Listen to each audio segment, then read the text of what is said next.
Hi everyone, welcome back to GK Today. This is Sia and very good afternoon. Hope everyone is doing fine and feeling great. So यह है top 40 weekly current affair class जिसमें हम 23 से लेके 29 मार्च के current affairs को discuss करने जा रहे हैं. And the most important thing, all these questions are part of daily 20 MCQ series which is available on GK Today application only, right? So it's a one time revision class. Daily session में जितना भी हमने in depth analysis किया है उनका हम यहाँ पे वन टाइम रिवीजन कर रहे हैं. मोर अपडेट्स के लिए आप प्लीज कंसिडर कीजिए daily classes and its revision video finally. So the first question, public art of India project is an initiative launched by which ministry. So PARI project को किस ministry ने initiate किया है? And that ministry is option number D, ministry of culture. So PARI project इसको only new Delhi में implement किया जाएगा. India की जो कैपिटल है उसे सुंदर बनाना है और उसके लिए मिनिस्ट्री ऑफ कल्चर ने लॉन्च करा था परी project public art of India. इसे कब लॉन्च किया गया था? जब इंडिया पहली बार द वर्ल्ड हेरिटेज कमिटी को होस्ट कर रहा था, उसी टाइम इंडिया ने public art of India project को इनिशिएट किया था, right? And overall ministry of culture इसे हैंडल कर रही है. मिनिस्ट्री ऑफ कल्चर के कैबिनेट मिनिस्टर कौन है? Gajendra Singh Shekhawat. Let's move to the next question. Salahalla pumped storage hydroelectric project, which was seen in news, is associated with which state? So, a hydroelectric project जिसका नाम है Salahalla pumped storage hydroelectric project और किस state से यह associated है? So recently Tamil Nadu pollution control board ने अपनी एक पब्लिक मीटिंग को कैंसिल करा जो होने वाली थी about Silahalla pump storage hydro electric project. So इस प्रोजेक्ट के लिए जो लोकल रेजिडेंट है, फार्मर्स है, वो सब इस प्रोजेक्ट को अपोज कर रहे बिकॉज नेचर फ्रेंडली नहीं है एंड दैट्स व्हाई ये भी न्यूज में रहा. ओवरऑल इसे बना कौन रहा है? Tamil Nadu green energy corporation limited इसे बना रहा है और 2 डैम्स पर इसे बिल्ड किया जाएगा. इसकी जो कैपेसिटी है वो 1000 मेगावाट है और इसके लिए जो लागत आ रही है, कॉस्ट आ रही है, वो 5843 CR की आने वाली है, राइट? सो सिलहल्ला रिवर पर इसे बनाया जाएगा एंड रिसेंटली इसके लिए जितने भी कंसर्न है वो रेज किए जा रहे हैं. दैट्स व्हाई ये न्यूज में रहा था. The next is Pension Fund Regulatory and Development Authority operates under which ministry? So PFRDA ये किस मिनिस्ट्री के अंडर फंक्शन करता है? That is ministry of finance के अंडर फंक्शन करता है. The pension fund regulatory and development authority. So basically जो unified pension scheme है उसको रेगुलेट करता है. ये है नेशनल पेंशन सिस्टम के तहत. नेशनल पेंशन सिस्टम को इंडिया में 2004 में इंट्रोड्यूस किया गया था और उसी के तहत पेंशन को रेगुलेट करती है यह बॉडी और मिनिस्ट्री ऑफ फाइनेंस के अंडर आती है. The next is who has been chosen for the highest civilian award of the Maharashtra government, Maharashtra Bhushan 2024. So Maharashtra Bhushan 2024 ये जो अवार्ड है ये किसे दिया जाएगा? एंड आंसर है option number A, Ram Sutar को यह अवार्ड दिया जाएगा. सो एक दिग्गज स्कल्प्टर है राम सुतार जिन्हें महाराष्ट्र भूषण 2024 दिया जाएगा. और बेसिकली राम मंदिर में जो राम स्टैचू को डिजाइन किया जा रहा है वो राम सुतार जी ही कर रहे हैं. इसके अलावा पार्लियामेंट में sitting Mahatma Gandhi statue and जो बेंगलुरु एयरपोर्ट पे कैंपगोडा 10 फीट स्टैचू है उन सभी को भी किसने डिजाइन करा है? राम सुतार ने डिजाइन करा है. ऑलरेडी इन्हें पद्मश्री एंड पद्म भूषण जैसे अवार्ड दिए जा चुके हैं. पद्मश्री इन्हें 99 में मिला था, पद्म भूषण इन्हें 2016 में मिला था. The next question is the government has announced the establishment of North India's first nuclear power project in which state? So North India का पहला न्यूक्लियर पावर प्रोजेक्ट इसे स्टार्ट किया जाएगा हरियाणा में और इसके लिए रिसेंटली जो union minister doctor Jitendra Singh उन्होंने अनाउंसमेंट किया है. ठीक है. The next is the headquarter of International Olympic Committee is located in which country? So IOC का हेडक्वार्टर कहाँ पर लोकेटेड है? स्विट्जरलैंड में लोकेटेड है. फर्स्ट टाइम एक विमेन को जो प्रेसिडेंट है वो अपॉइंट किया गया है for the international Olympic committee और उनका नाम इंपॉर्टेंट है, that is Christie Coventry. So recently Christie Coventry ये बनेगी the first women president of the international Olympic committee और दैट्स व्हाई यह भी न्यूज में रहा था. आईओसी को 1894 में फाउंड किया गया था. इनका मिशन क्या है? Build a better world through sport. ठीक है. The next question, the Challenger 150 is a global deep sea research initiative endorsed by which organization? तो Challenger 150 150 इनिशिएटिव और इसे रिसेंटली प्रेज किया गया, सपोर्ट मिला है। और किस ऑर्गेनाइजेशन ने इसे सपोर्ट करा है? And that is by UNESCO. So United Nation Educational and Scientific and Cultural Organization ने रिसेंटली चैलेंजर 150 जो कि global deep sea research initiative है, इसे एंडोर्स किया है, सपोर्ट किया है, बेसिकली प्रशंसा की है। The next is who won the Stockholm water prize 2025। So 2025 Stockholm water prize, और यह किसने जीता है? And answer is option number C, Gunter Bloschl, इन्होंने यह अवार्ड जीता है, the Stockholm water prize, right. और इन्होंने जो रिसर्च करी है flood risk and climate change, उसके लिए इन्हें इस अवार्ड से रिकॉग्नाइज किया गया है। इस अवार्ड को basically Stockholm water foundation and the royal Swedish academy of science ने बनाया है। एंड ओवरऑल आपको नाम ध्यान रखना है, गुंटेर ब्लॉस्चल, और इन्हें ये अवार्ड मिला है, the Stockholm water prize. The next is Gambhir River. It was recently seen in news. Is primarily located in which state? और यह राजस्थान में लोकेटेड है। सो गंभीर रिवर, यहाँ पर जो एरिया है फ्लड प्लेन, जो एंक्रोचमेंट अतिक्रमण देखने को मिला है, उसके लिए हाई कोर्ट ने ऑफिशियल्स को रिक्वेस्ट करा है इंक्वायरी के लिए, दैट्स व्हाई ये न्यूज में रहा। और कहाँ पर लोकेटेड है? ये राजस्थान में लोकेटेड है, द गंभीर river. Which country became the first country to qualify for 2026 FIFA World Cup after the host nation? So FIFA World Cup के लिए क्वालिफाई करा है जापान ने after the host nation. सो जो होस्ट नेशन है that is Canada, Mexico and US. इनके बाद जो फर्स्ट कंट्री है एशियन कंट्री जापान, इन्होंने क्वालिफाई कर लिया फीफा वर्ल्ड कप के लिए। द नेक्स्ट इज सहयोग portal is a centralised platform developed by which ministry under the Indian cyber crime coordination centre. And सहयोग पोर्टल को मिनिस्ट्री ऑफ होम अफेयर ने develop करा है Indian cyber crime coordination centre के under, ठीक है। The next is which country is the host of 11th Asian Swimming Championship? So 11th Asian Swimming Championship को कौन सी कंट्री होस्ट करी? That is India. India host करेगा the 11th Asian swimming championship. कहाँ पर? अहमदाबाद में, नारायणपुरा स्पोर्ट्स कॉम्प्लेक्स में। And इस प्रकार जो स्विमिंग फेडरेशन ऑफ इंडिया है, उन्हें अप्रूवल मिला है from the Gujarat government and Asia aquatics for this event. So Japan and south Korea के जो प्लेयर्स है वो इसमें पार्टिसिपेट करते नजर आएंगे। और इस प्रकार इंडिया फर्स्ट टाइम इस प्रकार का जो इवेंट है वो होस्ट करता नजर आएगा, ठीक है। एंड लास्ट 2019 में हमने कोई स्विमिंग का चैंपियनशिप होस्ट किया था। The next is the UN has declared which day as the world day of for glaciers. So world day for glaciers 21 March को रिकॉग्नाइज किया जाएगा। रिसेंटली इसे डिक्लेयर करा है यूएन ने। And 2025 it is the year of international year of glaciers, यानी international year of glacier ये 2025 को रिकॉग्नाइज किया गया। और उसी की इंपॉर्टेंस के लिए 21 मार्च को वर्ल्ड डे फॉर ग्लेशियर्स मनाया जाएगा। The next is व्यादगी chilli is primarily grown in which Indian state? And Karnataka में यह पाई जाती है। कर्नाटका में जीआई टैग मिला हुआ है इस चिल्ली को। इसका जो प्रोडक्शन है वो ज्यादा हो चुका है, एक्सपोर्ट में जो स्ट्रिक्ट टेस्ट किए जा रहे, स्टॉक एक्सेस हो चुका है, इसके लिए इसका जो प्राइस है उसे गिराना पड़ गया, एंड दैट्स वाई यह न्यूज में रहा। The next is the Strait of Hormuz connects with two water bodies. तो हम डिस्कस कर रहे हैं यहाँ पे द स्ट्रेट ऑफ हॉर्मूज, और यह कौन सी दो वाटर बॉडीज को कनेक्ट करता है? That is Persian gulf and gulf of Oman को कनेक्ट करता है the straight of Hormuz, right. एक नैरो वाटर वे है ईरान एंड अरेबियन पेनिनसुला के between. The next question, Vinod Kumar Shukla, who won the 15th Jnanpith और Jnanpith award belongs to which state? So recently Shukla ji को award मिला है, that is Vinod Kumar Shukla 59th Jnanpith award, और छत्तीसगढ़ से यह एसोसिएटेड है। और इस प्रकार छत्तीसगढ़ के ये पहले रिसिपिएंट बने हैं ज्ञानपीठ अवार्ड के लिए।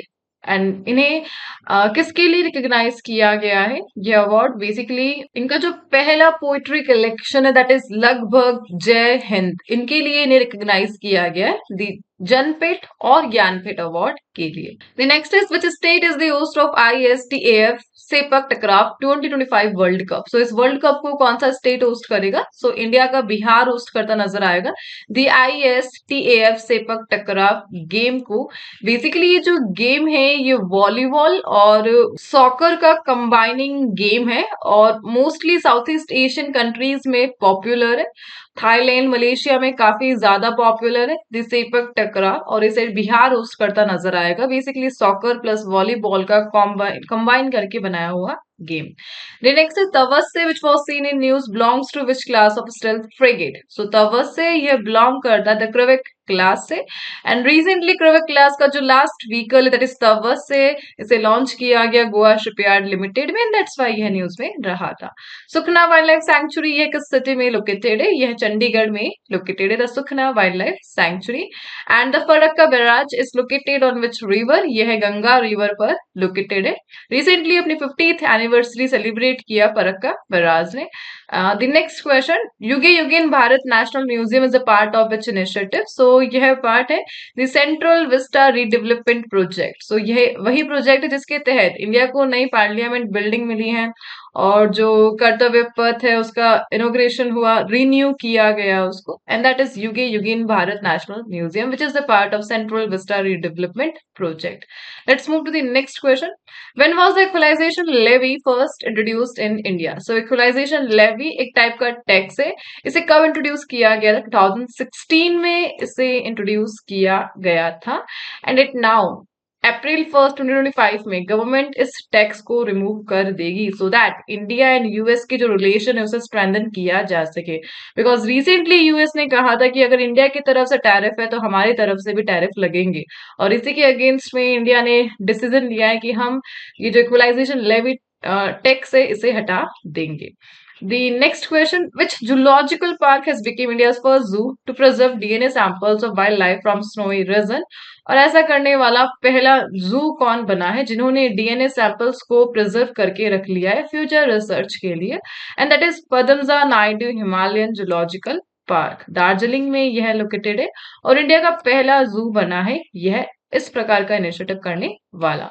द नेक्स्ट इज द प्रधानमंत्री विरासत का संवर्धन स्कीम. इसे किस मिनिस्ट्री ने लॉन्च करा? And that is by ministry of minority affair के अंडर आता है द प्रधानमंत्री विरासत से संवर्धन scheme, right. And basically PM Vikas scheme जो 5 एग्जिस्टिंग स्कीम्स थी उनको इंटीग्रेट करके पीएम विकास स्कीम को बनाया गया था और वो जो 5 स्कीम्स है दैट इज सीखो और कमाओ, नई मंजिल, नई रोशनी, उस्ताद, हमारी धरोहर. सो गवर्नमेंट ऑफ इंडिया की पहले ये 5 स्कीम्स थी, इन्हें इंटीग्रेट करके पीएम विकास बनाया गया मिनिस्ट्री ऑफ माइनॉरिटी अफेयर के अंडर. The next is which ministry is launch a revamped e auction portal named banknet to streamline the auctions of bank asset. और ऐसे करने वाला मिनिस्ट्री ऑफ फाइनेंस बनाए.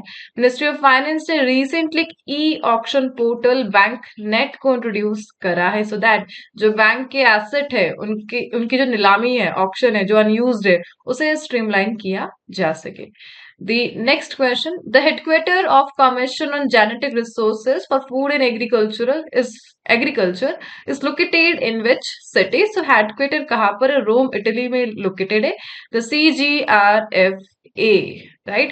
Basically जो जेनेटिक रिसोर्सेज है उनके कंजर्वेशन के लिए स्ट्रेटेजीज को प्लान करता है, उसके लिए ऑर्गेनाइजेशन है the commission on genetic resources for food and agriculture. इसे 1983 में एस्टेब्लिश किया गया था. फूड सिक्योरिटी को प्रमोट करना इसका मेन ऑब्जेक्टिव रहा. The highest quality lapis lazuli is primarily mined in which region? So highest quality यह बदाख्शान प्रोविंस अफगानिस्तान से पाई जाती है. यहाँ पर माइनिंग की जाती है लैपिस लाजुलाई की. बेसिकली अफगानिस्तान के अलावा जो अदर कंट्रीज है जैसे like Chile, Russia and US में भी आपको ये जो ब्लू स्टोन है लापिस लाजुलाई यह मिल जाएगा, लेकिन जो हाईएस्ट क्वालिटी है ये अफगानिस्तान के बदाख्शान प्रोविंस से खनन करके निकाली जाती है. लापिस लाजुलाई एक टाइप का स्टोन है, ब्लू स्टोन, जिसे ज्वेलरी में यूज किया जाता है. The next is the Moran community is primarily found in which states? So the Moran community news में रहा. बेसिकली मोरान कम्युनिटी यह अरुणाचल प्रदेश से एसोसिएटेड है, असम से एसोसिएटेड है. फाइनली जो असम कैबिनेट ने है उन्होंने इनके लिए परमानेंट रेजिडेंट सर्टिफिकेट अप्रूव करे द पीआरसी अरुणाचल प्रदेश की native tribe the Moran community के लिए. The next question, the next is which railway zone became the first in India to achieve 250 million ton of originating freight in the financial year 24-25? और सबसे ज्यादा माल की ढुलाई करने वाला रेलवे जोन कौन सा बना है? And that is option number C, East coast Railway. East coast Railway ये पहला रेलवे जोन है जिन्होंने लगभग 250 million tonne of originating freight का रिकॉर्ड बनाया है। बेसिकली हेडक्वार्टर कहाँ पर लोकेटेड है? ईस्ट कोस्ट रेलवे जोन का भुवनेश्वर में लोकेटेड है। उड़ीसा, आंध्र प्रदेश एंड छत्तीसगढ़ का एरिया कवर करता है the east coast railway, right. 2003 में इसे इनिशिएट किया गया था। Who has been elected as chairman of India national trust for art and cultural heritage in March 2025? So इसके लिए जो चेयरमैन अपॉइंट हुए हैं दैट इज अशोक सिंह ठाकुर। अशोक सिंह ठाकुर को रिसेंटली INTACH की एनुअल मीटिंग के दौरान चेयरमैन घोषित किया गया। The Financial Sector Assessment Program (FSAP) is a joint initiative of which two organizations, and that is IMF and world bank, यानी international monetary fund and world bank, इन दोनों का एक जॉइंट इनिशिएटिव है that is the financial sector assessment programme. ठीक है, basically इस programme के तहत ये डिफरेंट कंट्रीज का जो बैंकिंग सिस्टम है उसको एनालाइज करता है।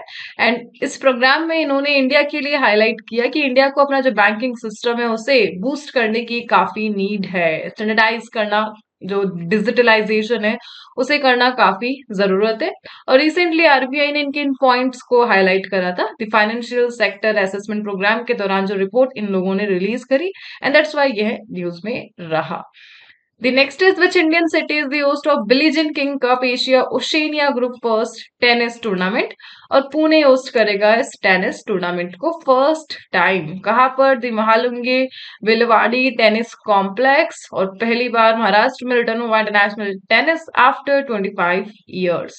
The next is where was the national maritime games inaugurated?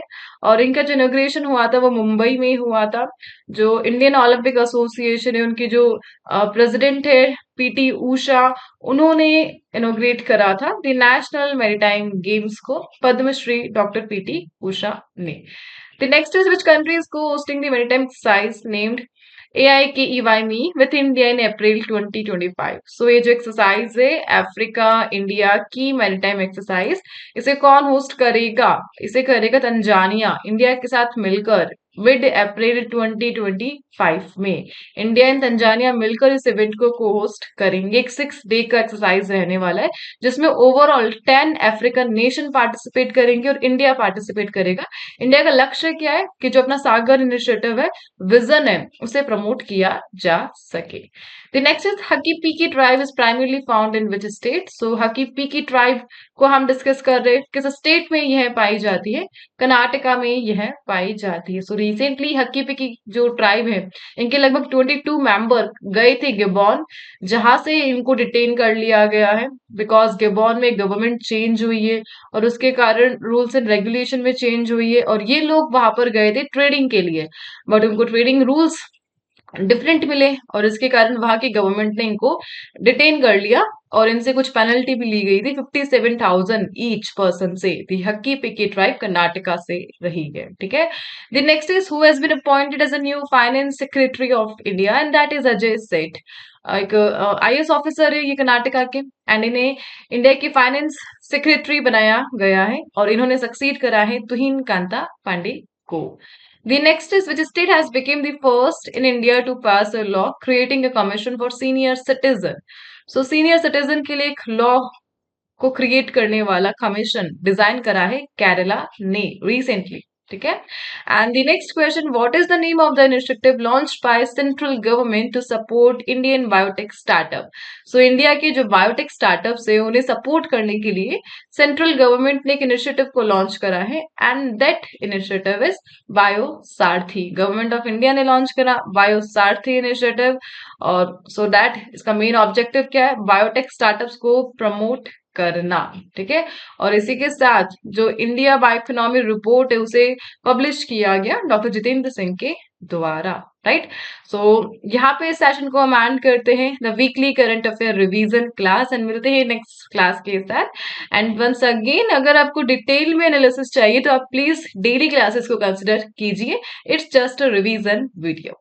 मिलते हैं नेक्स्ट क्लास के साथ, and thank you for watching.